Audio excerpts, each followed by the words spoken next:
یہ وہ دن ہے کہ جس میں اللہ تعالیٰ نے موسیٰ علیہ السلام کو نجات دی تھی، ان کو فتح دی تھی، اور ان کے دشمن فرعون اور اس کے لاؤ لشکر کو تباہ کیا تھا، غرق کیا تھا۔ ہاں، یہ ہے عاشورہ کا دن، 10 محرم کا دن تاریخ میں، کہ جس میں وہ بنی اسرائیل جو حقیقت میں نبیوں کی اولاد تھی، لیکن وقت کے طاغوتوں نے، فرعونوں نے ان کو اپنے غلام بنا کر ان کو ذلیل و خوار کر رہے تھے، تو اللہ تعالیٰ نے بنی اسرائیل کو ذلتوں سے نکالنے کے لیے اپنے نبی موسیٰ علیہ السلام کو بھیجا۔ وہ ایک لمبا واقعہ ہے۔ تو اللہ کے حکم سے موسیٰ علیہ السلام بنی اسرائیل کو لے کر مصر سے نکلتے ہیں، فرعون کی غلامی سے ان کو نکالتے ہوئے، ان کو بچاتے ہوئے، چلتے چلتے رات گزرتی ہے، صبح ہوتی ہے، تو بنی اسرائیل کیا دیکھتے ہیں کہ ان کے سامنے ٹھاٹھے مارتا ہوا سمندر ہے، اور جب پیچھے نظر دوڑاتے ہیں تو پیچھے دیکھتے ہیں کہ فرعون اپنی فوجیں لشکر لے کر آ رہا ہے، کس لیے؟ بنی اسرائیل کو پکڑنے کے لیے۔ بنی اسرائیل ان کو پکڑنے آ رہا تھا۔ بنی اسرائیل نے جب دیکھا کہ آگے سمندر، پیچھے فرعون، اس کی فوجیں، تو موسیٰ علیہ السلام کو کیا کہتے ہیں؟ انا لمدرکون، کیا موسیٰ مارے گئے، پکڑے گئے؟ آگے سمندر، پیچھے دشمن، بھاگنے کا کوئی راستہ نہیں۔ لیکن دیکھیے بھائیو، ہم چاہتے ہیں کہ یہاں سے توحید کے سبق سیکھیں کہ مومن کون ہوتا ہے۔ موسیٰ علیہ السلام انہوں نے کیا کہا؟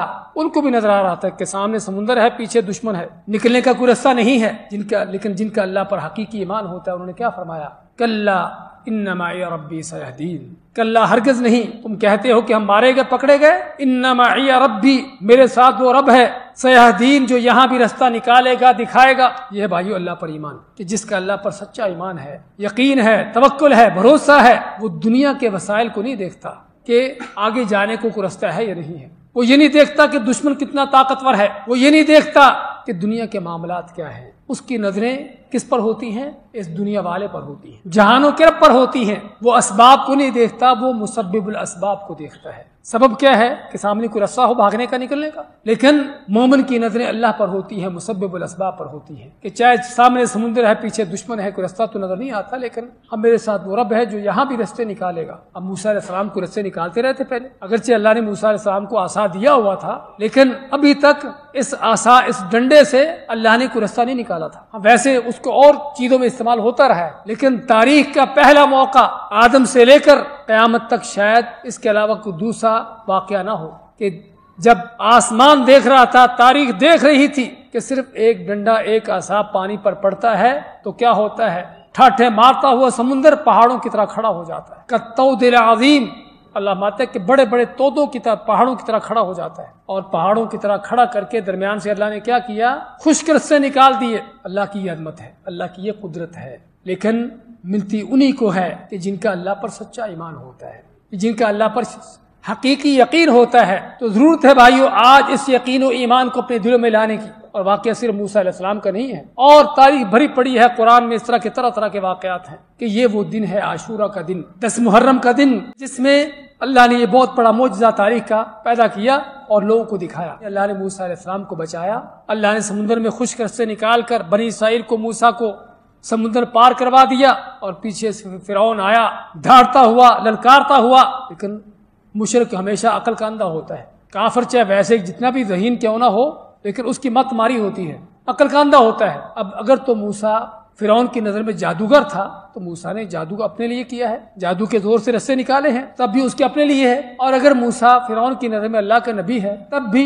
اللہ نے اپنے نبی کے لیے رستے نکالے ہیں۔ لیکن جب موت آئی ہوتی ہے، کہتے ہیں گیدڑ کی موت آتی ہے تو کہاں جاتا ہے؟ شہر کو بھاگتا ہے۔ تو چنانچہ یہ بھی آیا دھاڑتا ہوا، للکارتا ہوا، بھاگتا ہوا، سمندر میں جا گھسا اپنی فوجیں لے کر۔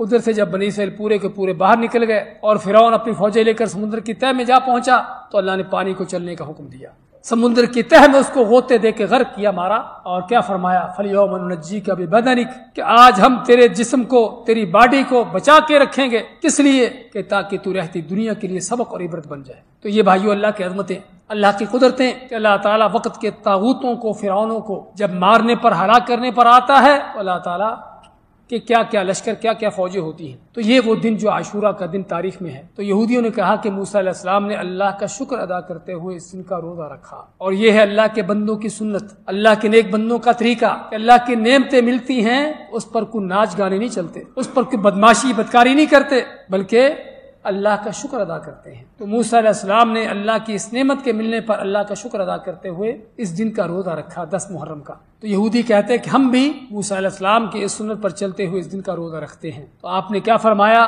نحن اولا بموسیٰ منکم، اور دوسری روایت کے لفظ ہے کہ آپ نے صحابہ کو فرمایا، اے صحابہ، اے مسلمانوں، حقیقی معنوں میں تم موسیٰ علیہ السلام کے حقدار ہو، کیونکہ یہودی تو ان کے دین کو بگاڑنے والے ہیں۔ حقیقی معنوں میں مسلمان ہیں جو موسیٰ علیہ السلام کے دین کو لے کے آگے چلنے والے ہیں۔ آپ نے عاشورہ کا 10 محرم کا روزہ خود بھی رکھا اور لوگوں کو بھی یہ روزہ رکھنے کا حکم دیا۔